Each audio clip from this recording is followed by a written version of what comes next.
میرے پاس ایک قاسمی عالم دین دیوبند سے فارغ ابھی 15 دن پہلے آیا اور میرے پاس بلک بلک کے رونے لگا۔ میں نے پوچھا کہ مولانا کیا ہوا؟ کہا مفتی صاحب میں آپ سے اجازت لینے آیا ہوں، یا تو مجھے اجازت دیجئے کہ میں پھانسی پہ لٹک جاؤں، سولی پہ لٹک جاؤں، یا میرے گھر میں جو میری جوان بیٹی ہے آپ اجازت دیجئے تو میں اس کے گلے پہ چھری چلا کر مٹی میں دفن کر دوں۔ میں نے پوچھا کہ مولانا ہوا کیا آپ کو؟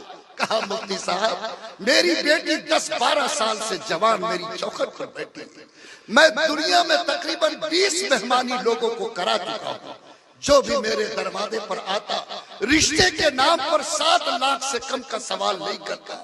مفتی صاحب میری تنخواہ 8,000 ہے، میں کیسے اتنا روپیہ دے کر اپنی بیٹی کا ہاتھ پیلا کروں؟ مفتی صاحب جب میں گھر جاتا ہوں میری بیٹی کی رونے کی آواز میرے کان میں آتی، میرا ضمیر کام نہیں کرتا، جی چاہتا ہے کہ زمین پھٹ جاتی، میں اس میں سما جاتا اور اپنی جوان بیٹیوں کی سسکیوں کا سننا نصیب نہیں ہوتا۔ لوگوں بتاؤ کیا آج یہ سماج کی تصویر ہے یا نہیں؟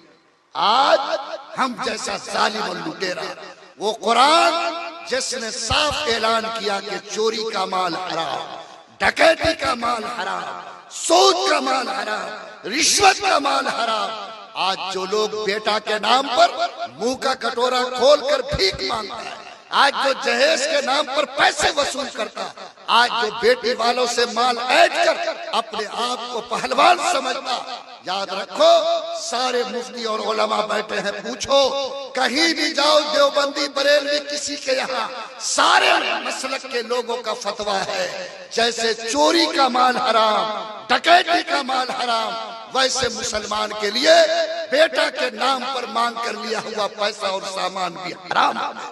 لوگوں حرام کی کھیتی ہو رہی ہے، حرام کا مال میرے تجوری میں جا رہا ہے، آج بیٹیاں مرتد ہو رہی ہیں۔ میں چترپور میں تھا، مجھے بلسنگرا اور اس خطے کے لوگوں کی رپورٹ ملی، خود چترپور کی رپورٹ ملی کہ 10 لڑکیاں وہ ہیں جو آج انتظار کرتے کرتے تھک گئی کہ کوئی شریف باپ کا بیٹا اس کا ہاتھ پکڑے گا، اس کی جوانی کی آنکھ کو بجھائے گا، انتظار کرتے کرتے آنکھ تھک گئی، کوئی نہیں ملا تو وہ ایمان بیچ کر دوسرے کے ساتھ ایمان بیچنے پہ مجبور ہو گئی۔